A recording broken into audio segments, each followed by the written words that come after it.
nominate people who have been blocked in the Senate for one reason or another. In my case, because of the determined opposition of the likes of Joe Biden and Chris Dodd and John Kerry and Barack Obama, among others. Right. So you're given the recess appointment, knowing that you might only be there for a year and a half, or that you might be confirmed in a year and a half, but you certainly went in with the knowledge that your stay might be short. I'm just curious, did you have any specific goals in mind, or did the president have any goals in mind for you during that year and a half? Well, bear in mind, when you're a presidential appointee, and I've been honored to have a number of presidential appointments, you listed a number of them in your very kind introduction, at the bottom of the commission that you get as a presidential appointee, after explaining how wonderful you are and whatnot, it says that you will serve as whatever the position is for the time being during the pleasure of the president. So think about that for a minute. That means you don't have any job security at all. And if the president's pleasure turns elsewhere, you're a history. So, and that's a very important part of the president's power to run the executive branch. So the fact that a recess appointment might be limited didn't trouble me at all, because basically your job lasts one day at a time. Right.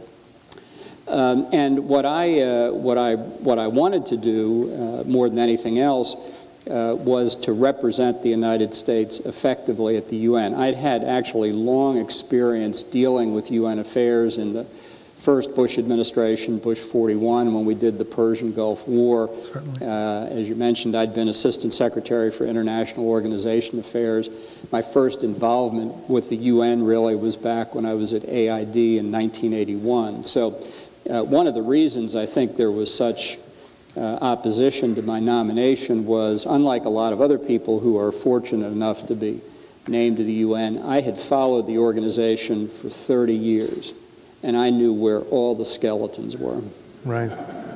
So you didn't stay long, and I'm assuming that you resigned rather than be put up for a vote? Well, there was a mechanism by which they could have given me another appointment, another recess appointment, in effect. But by that time, I had become concerned enough about the direction of the Bush administration policy on Iran, on the Middle East generally, and on North Korea, that it was, I thought, a convenient time just to step aside and leave quietly and I hoped graciously, without saying I'm resigning because I disagree. And that's what I intended to do, and that's what I was able to do when I was with the president in the Oval Office when we announced my resignation. Of course, it's one of these scenes where all the press comes in and whatnot. The president said, after he said he was disappointed I was leaving, he said, "Do you want to say anything?" And I said no, because I just didn't think it was appropriate. I didn't want to make an issue out of it, but that's the way I felt at that point. I'm not sure that my memory serves me right, but in the mid-1970s, this sounds very similar. Daniel Patrick Moynihan, who was the UN ambassador, U.S. ambassador to the UN, in his book, Pandemonium, do you remember the name of the book? It's a dangerous place is what it was called. Right. He also did something similar, did he not? Did he also step aside? Well, I think he got another position after the UN. He made a very famous speech when the General Assembly passed the Resolution 3379 equating Zionism with racism, where he said, "We will never be bound by this infamous resolution," which got a lot of attention. That was a very Moynihanian speech. So let's talk about that for a moment, because I know, was it 1985 or 1986 that you were 91. Yeah. 91, before he was ambassador to the United Nations, that you essentially were among those leading the charge to rescind the resolution successfully that Zionism was racism. Right.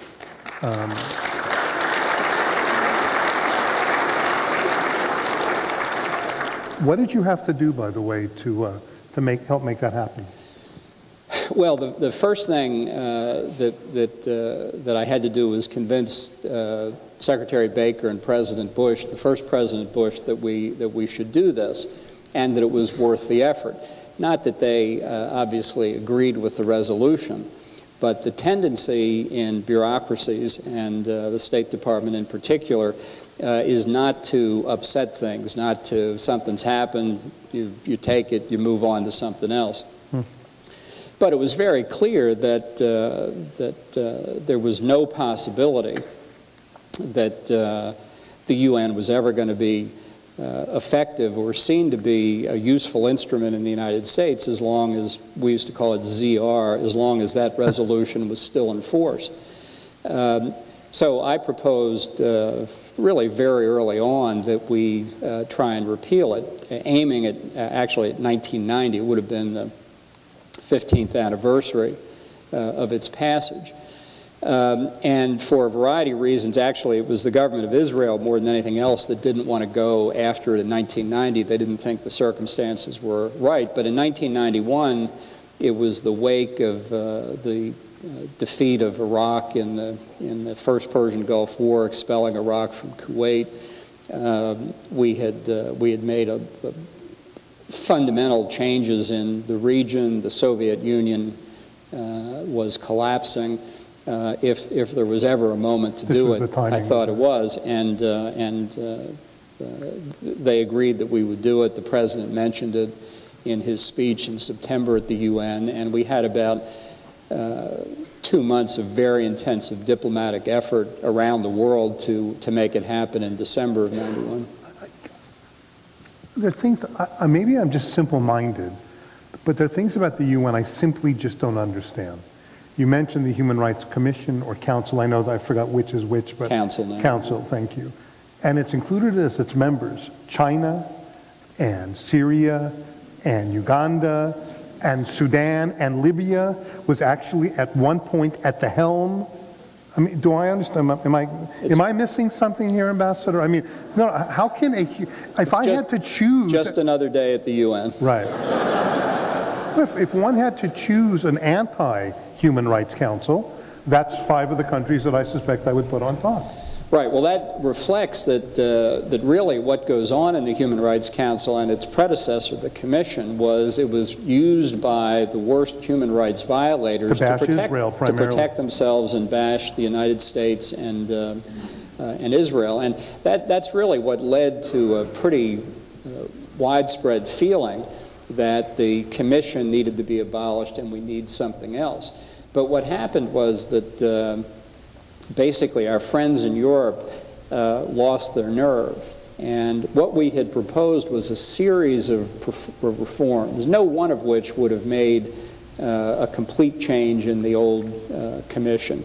But taken together, it could have made a very substantial change. And one by one, the European countries gave up on these procedural reforms. And I knew that we had really reached the point of hopelessness when they gave up on this reform. The reform we wanted to put in was to say, was starting to go off the edge here. So that no country could be on the Human Rights Council. Now I can't see you. No. We'll get this right after like 30 years of... No country could be on the Human Rights Council if it was under sanctions by the Security Council for terrorism or gross abuses of human rights. Not really controversial, but the third world countries said, well, that's very unfair because it means none of the 5 permanent members will ever be under those sanctions, and therefore nobody should be subjected to that rule. And the Europeans said, okay. And I knew then that the game was up and that whatever the new body was, it would be as bad or worse than its predecessor. So do they ever condemn anything meaningful? I mean, you have, for example, in the Sudan, you have essentially a couple of million people have been murdered. by Sudanese Islamic militants, mostly Christian.